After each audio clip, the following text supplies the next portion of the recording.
And I think we're online today. We're online and we're ready to talk about movies.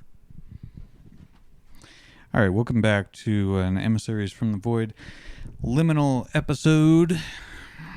And Musical edition. yes. And we just finished watching Active Volcano, a short film by Carolyn Kopko. Yep, and I'm talking into a sock right now. Yeah. So Normally I give myself the sock. I just wasn't thinking about it. I should really just buy a second mic. kind of adds a foam nice cover or whatever. lo-fi DIY aesthetic to our Yeah. operation here. You know, it means nothing to the people at home. They can't see that. Oh, you can hear the sock. Yeah, you can. Oh yeah, we can hear. This sock is brought to you in HD. Mm-hmm. So I discovered Carolyn Kopko through Letterboxd, where she goes by Scumbelina, which is just A1. great. No notes. Great username. Yeah. But she has made a few short films and recently a feature-length film, which it's on the list. We'll get to it at some point. Everything's on the list. Everything. What did we just add? You sent me something. Ravenous. Ravenous. Yeah. Yeah, y'all. I'll just fall down the doom scroll on YouTube Shorts, and YouTube has identified that I'm a film nerd now, I guess, and we'll be like, "Hey, this is a disturbing film," and I'm like, "Okay, add it to the list." Yeah. Because if the people find it disturbing, it's probably the void. So. Yeah. Anyway. My first experience with her filmmaking was Taiwan Night Market, which you have shown me. That was also my first experience with her, I guess. But it is very non-narrative. It's just kind of a mood, really. Yeah, and I guess we could take the opportunity to talk about the vibes because you know, for sure. Obviously, Scumbelina has intense vibes in at least both the things that I have seen. Definitely, the Active Volcano is way more narrative focused, in my opinion. I got something out of it. Whereas with the Night Market one, that one was just all about mood and vibes. Put it on in the background. Yeah. Just watch it while stare into it. Yeah. And be hypnotized. Yeah. It's basically just a walk through a night market and also maybe a fair. I don't know if it's necessarily one walk, but there's a lot of layered video and trippy VHS effects and this kind of something vibe. that she's very fond of doing that I really like as an aesthetic. When I was in film class when I was in high school, something I liked to do was to select a color inside of footage and select it as green screen. Basically in Premiere or After Effects, mark it as a green screen effect basically, and so you get this cool visual where parts of the film have been cut out and you can see something behind it. I really liked doing with that. I think it's a really cool effect, and she is very fond of it because she does it a lot. So good things. I like it. It's definitely the void.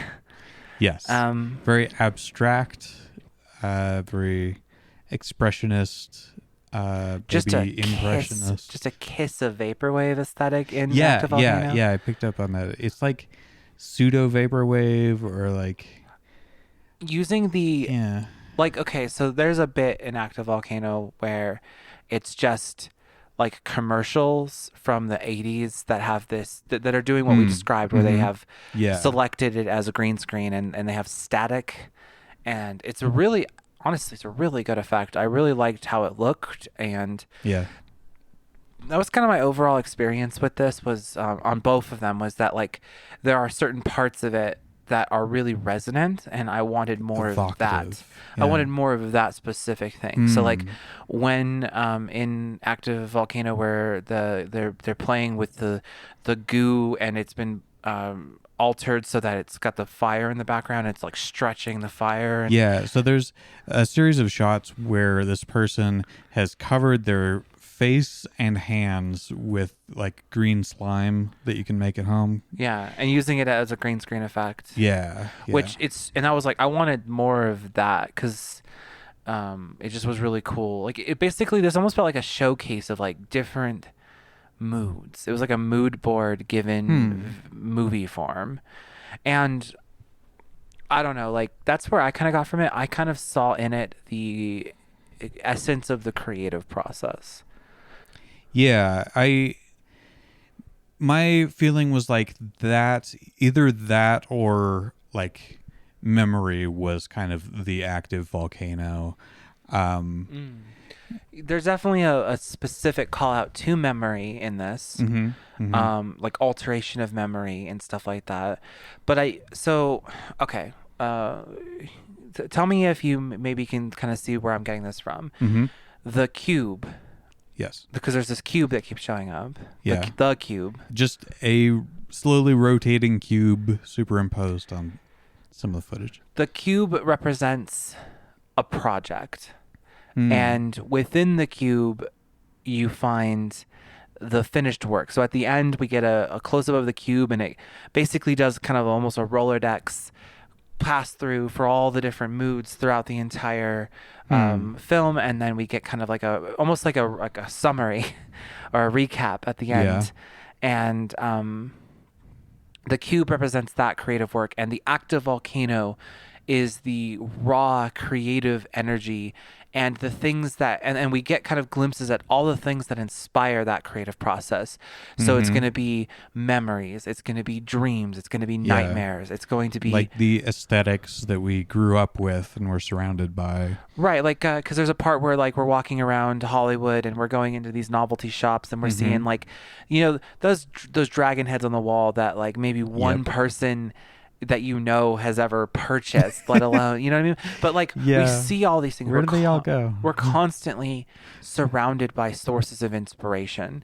And so it's almost like, and all of that gets kind of mushed together in our gray matter, and we kind of like begin to draw from it, but it's no longer in its raw essence. It's now in this soupy blur of interconnected ideas and associations and all that kind of stuff. And all of that is the bedrock by which we build up our projects. That's kind of how I was taking it, is like we get just different glimpses at different sources of inspiration, because there's some dreamlike qualities, there's some physical locations, there's we like randomly cut to a scene where we're just getting a really long and almost uncomfortable like exchange where they're preparing to do more filming. But so there's like some meta elements in this where they seem to be talking about the movie that they're currently like they're talking about making the movie that we're currently seeing after they faked us out with fake credits. There's a few false endings in this. And the dialogue in that seemed to be maybe out of sync, maybe pulled from other places. Like sometimes the people we were seeing on screen were actually talking, and sometimes it was off screen, and it's never like really clear and warped to sound almost childlike, which and it's like, you know, again, even if you think you perfectly remember something, it's heightened or reduced, it's maximized or minimized, it's been bent out of shape ever so slightly. So I think like that scene is like, the purpose is like, you know, they're surrounded by all these pies and they're dyeing their hair with red hairspray dye, and they're like talking about the project they're making, and it at first it looks like it's such a like a real like it's like a breath of fresh air from the other experiences we've been having, Mm. but then you start to notice all of the things that are wrong with it, and Mm. how the dialogue isn't syncing up like you said, and like I couldn't stop baking. I was busy baking all these pies. Yeah. We in our heads we might remember like, oh, wow, there were like a million pies, but like honestly it might have just been like 10. But Yeah. we like put it everywhere because that's like a thing that's Yeah. an Yeah. important Yeah. detail we latched on to, stuff like that. Yeah, it's kind of the dream logic sort of thing. Like when I try to imagine other people, if they're shorter than me, then it's like when you look at a bright light and then you have the after image, and if you like try to follow it with your eye, it just keeps going. So if I try to imagine a short person, they just like keep shrinking. Yeah. And it's like the more you focus on details in your memory, the more warped they become. Yeah. Yeah. Because you mean think about it this way, like your memory in your brain is not like some hard drive storage, right? It's a chemical soup. Yeah. And every time Yeah. you access it, you alter that chemistry. Yeah. Yeah. Solidifying experiences, changing things. We like edit our memories all the time, even if we're not Yeah. purposely doing it. Like we just constantly edit our memories. Yeah. Memory is very notoriously malleable. Right. Which is why like eyewitness testimony is rarely taken just on its own. You have to have some other corroborating. God, Yeah. why was this a difficult word for me to say? Jesus. Okay. Anyway, but yeah, like I really, it's like, or like when she repeats the lines, she's like, I messed that line up. And when the first take of the lines, her delivery is off, but then the male voice's delivery is good. And then the second take, her delivery is good, and then his delivery is bad. And it's like, that's, no, people who haven't made film don't understand that. Like, Yeah. honestly, the experience of making an indie film is to take a million takes of something and then, cut out the best parts of all of them and make a synthesis. Right. And you're fighting against like how much you can like ask of the people who have agreed to be in the picture. Especially when it's a little indie production. Or, exactly. Like, yeah, if you're big enough to pay them, then sure, go full Scorsese. Yeah, take the take 14700 times, like get your Kubrick on. Right. And so then, like in the later segment, like after the false credits, after the like pseudo behind the scenes thing that's actually part of the movie, we get this ad for this service that it's like the Realize Corporation or whatever, and they will let you, Black Mirror style relive memories, or you can experience a movie or anything you can come up with. You can just blend it all together and they'll inject it into your head. I felt a little bit of IB Area's DNA in that. Another movie on our list, a movie that unironically helped me with my transition. That'll be a very interesting episode when we get to it. Yeah, it's going to be a very difficult movie I to have talk not about. seen it, but it doesn't have a very traditional plot in the sense of that. Like, no. But what I meant is like one of the major themes of that movie is the idea of identity swapping and changing who you are and changing perspectives and like literally becoming another person. And so when I saw a little bit of that with that whole bit where it's like, oh, if you're already a customer for this service, go into your basement and access your ersatz memory bank. Yeah. Which means false memory bank. Yeah. Okay, yes. Made or used as a substitute, typically in inferior ones. Yeah. So it's an archaic word for synthetic. When we would say like artificial or imitation, but Yeah. So your ersatz memory bank is you literally your poor imitation of a memory bank. Right.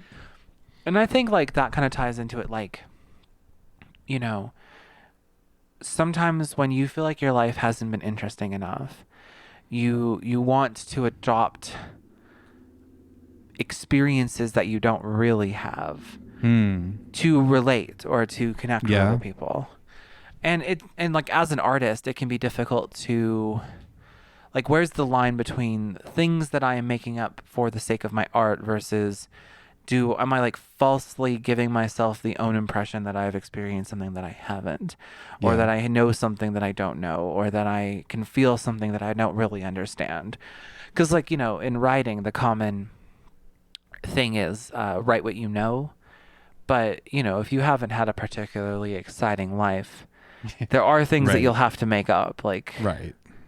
And in that capacity, your ersatz memory bank is this store of false memories or experiences that you haven't actually lived, but you have simulated it. You have a simulacrum of this experience inside of you that you draw on for your creativity. Like, most of us don't know what it's like to kill a person, but if I write a character killed another person in my story, right, I'm accessing an ersatz memory bank. Yeah, that makes sense. Yeah, it's definitely, I see it pulling from a lot of media that I recognize, or it at least, you know, evoked in me in my ersatz memory banks. Because it ends with Tom Cruise, and immediately I think and it's playing the song from fucking Top Gun, I think. Oh, is that what it is? Yeah. Okay. Da, da, da, da, da, da, da, da, da. Yeah. I don't know the name of the song, but it's like, and I just, when it starts playing, I was like, oh, I got like almost excited too. Like the movie like hijacked a part of my brain. I don't even like Top Gun, but like I watched it as a kid and like, but you know, is that from that, or am I like misremembering because of the association? It's not exclusively from it. It's but popular song. But what I mean though is like, am I misremembering that Yeah. from that movie because of the association that I have in my head, right? You know what I'm saying? Like, yeah. The unreliability, unreliableness. I think unreliability is a word. Okay, is unreliability a word? Anyway, should be. The unreliability of memory is making it so that I've gaslit myself into thinking that song played in that movie, but I swear it did. And if I look at it later and I find out it didn't, then like it just goes to show how shit our memories really are. Even people with good memories who can retain a lot of information. Yeah. But yeah, I see like Vanilla Sky, which is on our list, and maybe some Neil Breen. There's so much Neil Breen. Programmable virtual reality. Yeah, like look, if Scumbelina is not a fellow appreciator of Breen, then this is like a huge cosmic coincidence. I'm pretty sure she so is. Much. She's definitely a fan of Deandra. So yeah, you know, I introduced Deandra to this little group that we're in, and y'all have taken that shit and run with it. Yeah, it's gone like far beyond. Deandra was this little like oddity that I had stashed away in my Prime Video, and I had just bought a long time ago and watched it. Yeah. And I was like, and this is like a thing I had pulled out a few times, like, hey, you want to watch this really weird movie together? And then I just like changed some people's lives by introducing Deandra to this little hodgepodge that we find ourselves in. Yeah.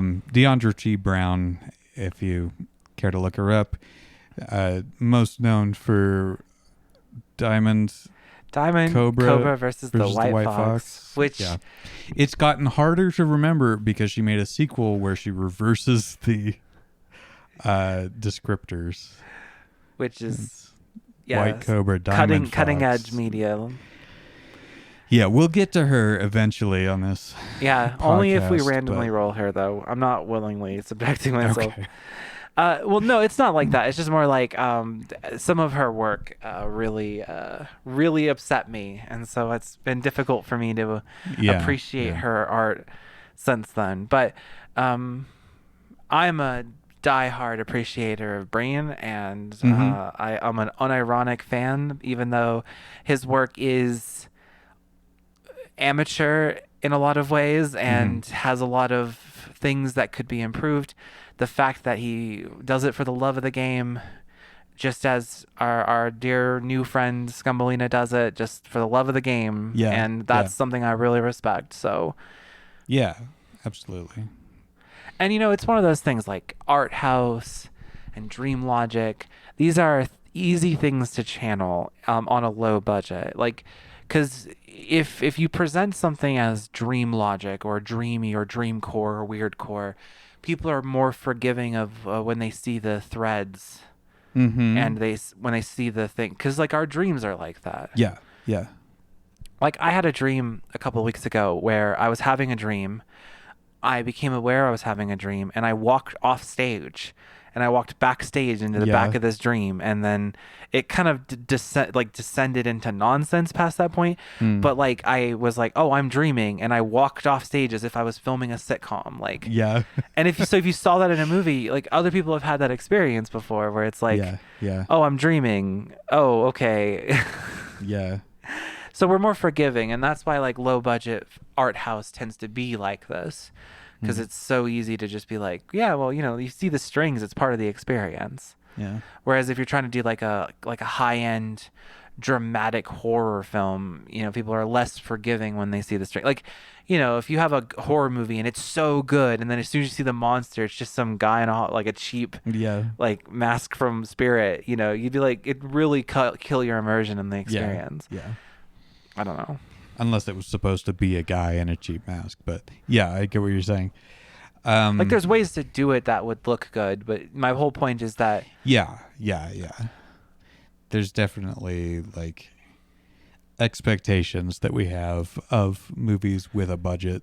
and what does that say about our experience with art, right? Like we come at art with these expectations about how it should be or how it Mm-hmm. should look, but how much genuine art are we missing because of those expectations? Like Yeah. you could like maybe this movie was made on a shoestring budget and they just got their friends to act, so it's not very good, but like it's got some things to say that are really impactful, or Yeah. you know Yeah, and maybe there are movies that have a budget that would be better off without one. yeah, like David Lynch's Dune. That Yeah, movie would have yeah. been way better if he had had like $1,000. Yeah. Yeah. All right. I want to encourage everyone to look this up. By all means, yes. I found this through Scumbelina's Letterboxd, where she had posted a review for it that contains a link to the Vimeo and a password. So I'm not sure why that's been implemented. I think it's just but part of the joke. I Because don't the, know, maybe. the password is literally relevant to the end of the movie. Yeah. I mean, just in case, I'll not say the password. Yeah, go check out I don't her know the letterbox. protocol here, but yeah, you can.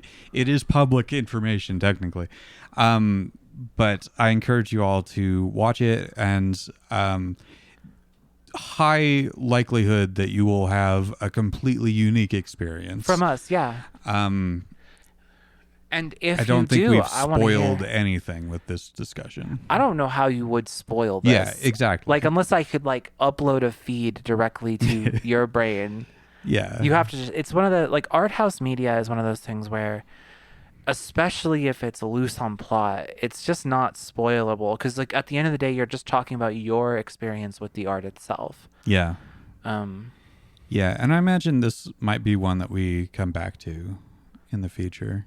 Definitely. I would honestly I'm becoming a big fan because I I like the vibes. I'm here for the Yeah, vibes, and definitely good I vibes. came for the vibes, but I stayed for the way it made me feel, like the Mm-hmm. like Mm-hmm. what I got out of it. But honestly, I feel like when it comes to work like this, it reveals more about yourself than Right. necessarily a direct plot and in and of itself.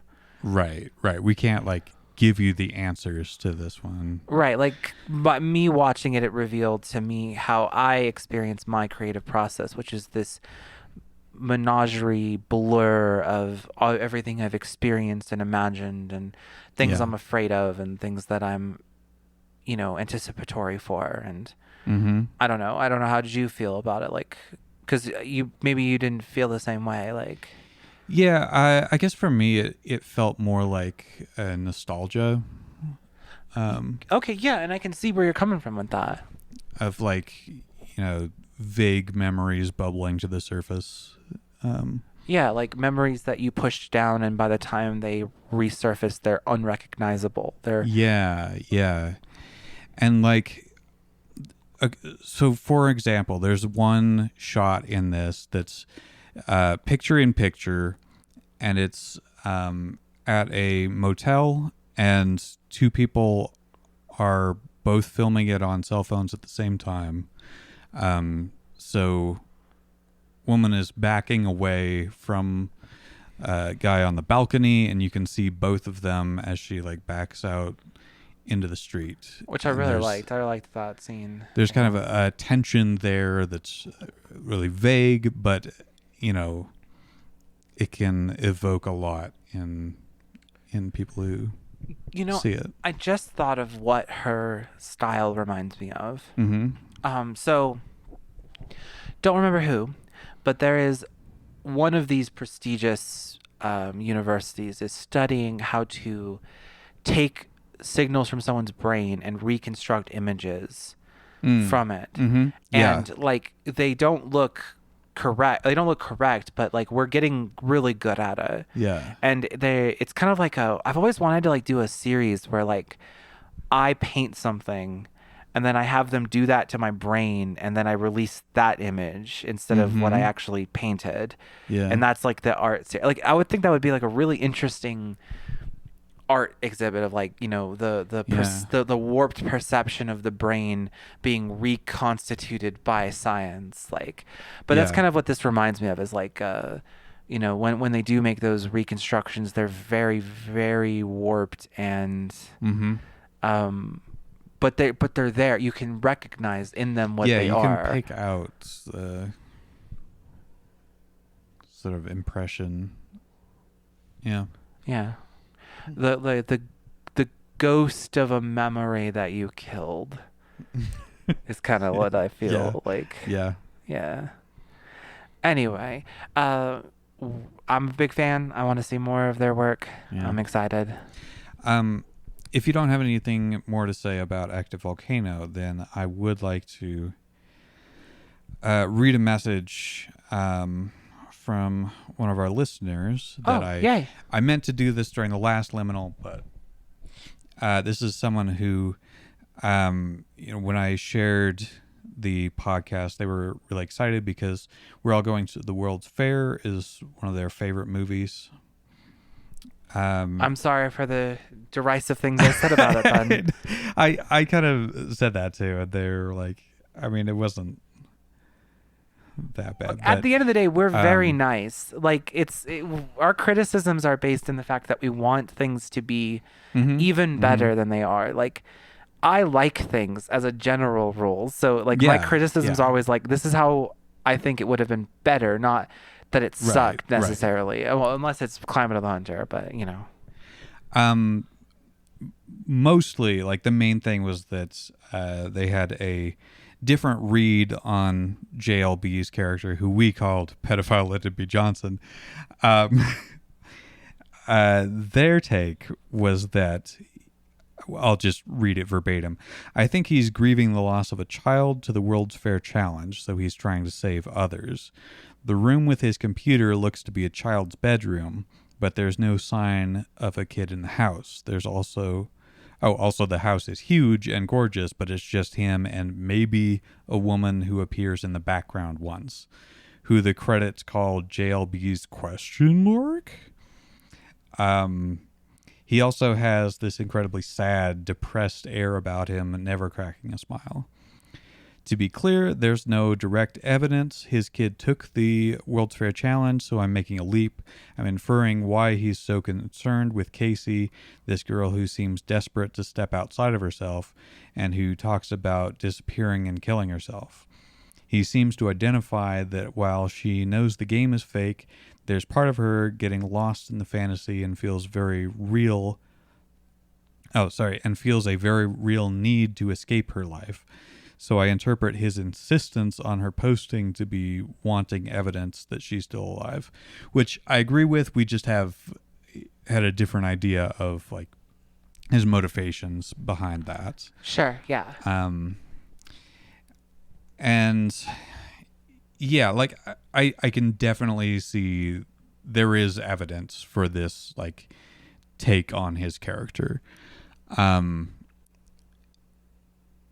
I don't like I've thought about it, and I also like went back and watched some of the scenes, and I feel like it doesn't really change my perception of the film as a whole, because like for me, as much as it adds, it's taking away. Like it's kind of a lateral move as far as like my overall opinion of the movie. But yeah, I mean, like the core message that we narrowed down to, just through our jokes and everything, was that it was about the horror of parasocial relationships. And it doesn't really matter what his motivations are, because he's still caught up in the parasocial relationship that he has with Casey. Yeah, it is still, like, either way, it is a parasocial relationship. And again, I really like that the movie is a horror movie about the parasocial relationship, because we just don't get too many of those. And it's this ubiquitous thing that, like, all of us experience these days. Like, we watch people's content on the internet. Viewers, you listen to our content on the internet. You have a parasocial relationship with us. I have a parasocial relationship with the people's content that I consume on a regular basis. And those are normal. We've always had those forever, but it's just the internet creates this situation where we have like so many of them. Have access to people also. Yeah. Because I think there is definitely a line between, like, you know, watching somebody's content for so long that you feel like you know them, and actually taking the step to like send them a message or try to interact with them. And there's nothing wrong with sending a message or interacting. Right, it's just that you got to keep in mind that like this person doesn't know anything about you. Right. You're just a stranger on the internet. Yeah. I'm also going to read their general thoughts, but I also like took a screenshot of his desktop that we see when he's like recording a message to her. We see his desktop that's like covered in little notes that have looking like my desktop with how many sticky notes. Like I cleared it up, but I used to have like a billion sticky notes just like he does. So, and a lot of it is like lore stuff. There's also says rewatch Paranormal Activity, rewatch The Matrix. So really wearing those references on the sleeve there. Which, you know, if you are having a schizo meltdown, you should not be watching either of those movies. You should take your meds. Yeah, I don't think JLB is having anything. No, but like the whole point of like the World's Fair Challenge and like what's real and what's not real and losing control of yourself, like you shouldn't be feeding yourself more of those ideas if you're already having a problem distinguishing reality from fiction. Yeah, I mean, I think maybe it's like to better understand the people who are going through it. I don't know. But what I thought was interesting was one where he lists black hats currently playing and reformed/white hats. And the black hats are Fingernail, Bo the Clown, Alex, which is the one that we see pulling the tickets out of his arm. Gotcha. And then a space, and then Casey TBD. Can she be saved? Well, and that's interesting that he uses the terms black hat and white hat. It is. And then he lists himself under white hats, which I think is funny. Very But, egotistical. Yeah. Well, because like, know this, okay, like everyone wants to be the savior in the story. And if you're doing this like universal LARP, Mhm. in this context, the black hats are the people who are promoting the actual horror. Mhm. And then the white hats are the people who are facilitating the experience for other people. Kind of like what Yes. we are, like we're emissaries from the void. We're the in this equivalent. We're the ones that are like This translating it dichotomy, yeah. into like a safer space. Like this is a safer space. You know, like if you don't want to watch something that's disturbing, you can listen to our podcast and get Yeah. parts of it, right? So I think that's what he means by white hats, is like, because he's not really making content, he's just he's just kind of showing up. His vibe kind of reminds me of Nexpo, Nightmare Expo on YouTube. Nexpo's whole thing is just like talking about really disturbing media on the internet, but like in a way that's safe. Like he's the one who exposed himself to all of the horrible things, and so he can just tell you about them. Yeah. Kitty listens to a few of those. He also, in his note, lists Rebecca, who is the one with the wings. Okay, yeah. But yeah, like the other thing that would make him a white hat in this scenario is that he's like trying to parent Casey. Concerned about the mental health of the participants. Yeah. You know, and that's fine. Like, you know, look, if you're engaging in a LARP, you need referees who can kind of like be like, hey, you need to like tone it down, or you know, enforcing the rules of the game. So if we embrace that the World Tour Challenge is the shared LARP that everyone's going through, and they're just horror enjoyers who are just having that experience, then the black hats are going to be the people who are putting out the scary content that is driving the engine of the story, and white hats would then be the referees who are helping the normies see it, but also maybe on the back end making sure that it doesn't go too far. Yeah, and the black hats are maybe like encouraging delusion and like encouraging people to treat it as real. Right. But like his whole point is like, this is an in-character channel. Like, you know, like you can't call people black hats for participating in the LARP and being in character when you start off your stuff by saying this is an in-character channel or whatever. Like, it's kind of hypocritical. Yeah. So anyway, those were my further thoughts on Lyndon B. Johnson. We're gonna like go back to the well on both of those first two episodes for so long. So I'm just gonna read the general thoughts here, and then we'll wrap it up. Okay. Schönbrunn is exploring the ways in which the internet has changed our relationship to our sense of self. The internet allows us to interact with people from all over, and even to try on different personalities, whether they come from within or are just imitating others. We get practice putting on various masks, but attention doesn't necessarily lessen your sense of loneliness. In part because the barrier of the computer screen means I have no way of knowing if how you're presenting yourself is the least bit accurate, which I think is driven home by the way we experience Casey, starting with her first Skype